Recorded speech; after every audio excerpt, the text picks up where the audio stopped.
Hi friends, welcome to Renna சமையல். இன்றைக்கி என்ன சமையல் பார்க்க போகிறோன்னா, ரொம்ப சுவையான நெத்திலி கருவாடு கருப்பு கொண்டக்கடலை குழம்பு, அதுக்கப்புறமா முட்டை ஆம்லேட் தான் பார்க்க போகிறோம். ரெண்டுமே ரொம்ப சுவையான ரெசிபி தான். வீட்டில் உள்ள எல்லாருமே ரொம்ப விரும்பி சாப்பிடுவாங்க. எளிமையான முறையில் செய்யக்கூடிய இந்த நெத்திலி கருவாடு கருப்பு கொண்டக்கடலை குழம்பு முட்டை ஆம்லேட் ரொம்ப சுவையாக எப்படி செய்கிறதுன்னு வாங்க பார்த்துடலாம். கருவாட்டு குழம்பு பண்ணுறதுக்கு எண்ணெய் சேர்த்துடலாம். எண்ணெய் சூடாயிட்டு இதில் 1 டீஸ்பூன் வெந்தயம், 1 ஸ்பூன் கடுகு சேர்த்துடலாம். கடுகு வெந்தயமும் நல்லா பொரிய ஆரம்பிச்சிருச்சு. 2 பச்சை மிளகாய், கூடவே 15 சின்ன வெங்காயம் சேர்த்துடலாம். வெங்காயம் சேர்த்துட்டு நல்லா வதக்கிடலாம். வெங்காயம் நல்லா வதங்கி வந்துருச்சு. இப்போ இதில் 25 பூண்டு பல், கொஞ்சமாக கருவேப்பிலை சேர்த்துடலாம்.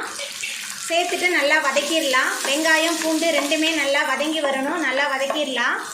சின்ன வெங்காயம் பூண்டு ரெண்டுமே நல்லா வதங்கி வந்துருச்சு. இப்போ இதில் காய் சேர்த்துக்கலாம். 2 கத்திரிக்காய், 1 உருளைக்கிழங்கு, 1 முருங்கைக்காய் சேர்த்துடலாம்.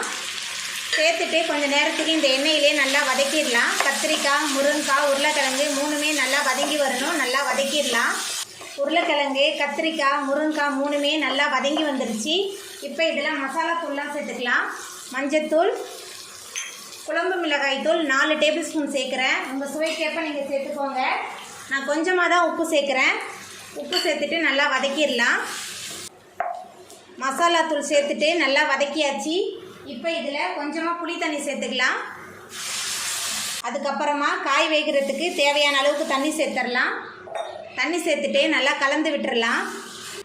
தண்ணி சேர்த்துட்டு நல்லா கலந்தாச்சு. காய் நல்லா வெந்து வரட்டும். முருங்கைக்காய், கத்திரிக்காய்லாம் நல்லா வெந்து வந்துருச்சு. இப்போ இதில் நம்ம வேக வச்ச கருப்பு கொண்டக்கடலை சேர்த்துடலாம்.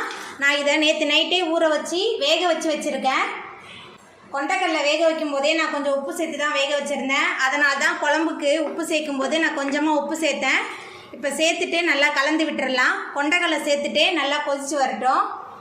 குழம்பு நல்லா கொதிக்க ஆரம்பிச்சிருச்சு. இப்போ இதில் நம்ம சுத்தம் பண்ணி வச்சுருக்க நெத்திலி கருவாடு சேர்த்துடலாம். உங்கள்கிட்ட எந்த கருவாடு இருந்தாலும் நீங்கள் சேர்த்துக்கோங்க. என்கிட்ட நெத்திலி கருவாடு தான் இருந்தது, அதனால் நான் நெத்திலி கருவாடு சேர்க்குறேன். கருவாடு சேர்த்துட்டு நல்லா கலந்து விட்டுடலாம். கருவாடு சேர்த்து நல்லா குழம்பு நல்லா கொதித்து வரட்டும். நெத்திலி கருவாடு சேர்த்த பிறகு நம்மளோட குழம்பு நல்லா கொதிக்க ஆரம்பிச்சிருச்சு. முருங்கைக்காய், கத்திரிக்காய், கொண்டக்கடலை எல்லாமே சேர்த்து செஞ்சுருக்கனால இந்த நெத்திலி கருவாடு குழம்பு ரொம்ப சுவையாக இருக்கும். இப்போ நம்ம அடுப்பு ஆஃப் பண்ணிடலாம். முட்டை ஆம்லேட் பண்ணுறதுக்கு பொடியாக நறுக்கின 2 பெரிய வெங்காயம், 2 பச்சை மிளகாய், கொஞ்சமாக கருவேப்பிலை, கொத்தமல்லி சேர்த்துடலாம். மஞ்சத்தூள் 1/2 ஸ்பூன், உப்பு, சோம்புத்தூள் சேர்த்துக்கலாம். சோம்புத்தூள் சேர்க்கும்போது நல்ல சுவையாகவும் இருக்கும், மணமாகவும் இருக்கும். 3 முட்டை உடச்சி வச்சுருக்கேன். முட்டை சேர்த்துட்டு நல்லா கலந்து விட்டுடலாம். முட்டை, வெங்காயம், பச்சை மிளகாய் எல்லாமே சேர்ந்து நல்லா கலந்துருச்சு. ஆம்லேட் செய்கிறதுக்கு அடுப்பில் தோசைக்கல் வச்சு எண்ணெய் ஊற்றியாச்சு. இப்போ நம்ம ரெடி பண்ணி வச்சுருக்க முட்டை கலவையிலேருந்து கொஞ்சம் எடுத்து நம்ம இப்படி ஆம்லேட்டாக வறுத்தரலாம். சுற்றிலும் கொஞ்சம் எண்ணெய் சேர்த்துக்கலாம். ஆம்லேட் ஒரு பக்கம் நல்லா வெந்துருச்சு. அடுத்த பக்கம் திருப்பிடலாம். ஆம்லேட் 2 பக்கமும் நல்லா வெந்து வந்துருச்சு. இப்போ நம்ம இதை எடுத்துடலாம். அவ்வளோதாங்க, நம்மளோட சுவையான ஆம்லேட் சூப்பராக ரெடி ஆகிட்டு. அவ்வளோதாங்க, நெத்திலி கருவாடு கருப்பு கொண்டக்கடலை குழம்பு ரொம்ப சூப்பராக ரெடி ஆகிட்டு. கூடவே முட்டை ஆம்லேட். நீங்களும் உங்கள் வீட்டில் இந்த சுவையான நெத்திலி கருவாடு கருப்பு கொண்டக்கடலை குழம்பு முட்டை ஆம்லேட்டை செஞ்சு பாருங்கள். இந்த வீடியோ உங்களுக்கு பிடிச்சிருந்தா லைக் பண்ணுங்கள், ஷேர் பண்ணுங்கள், கமெண்ட் பண்ணுங்கள், சப்ஸ்கிரைப் பண்ணுங்கள். அப்படியே பக்கத்தில் உள்ள பெல் பட்டனை கிளிக் பண்ணிடுங்க. நன்றி.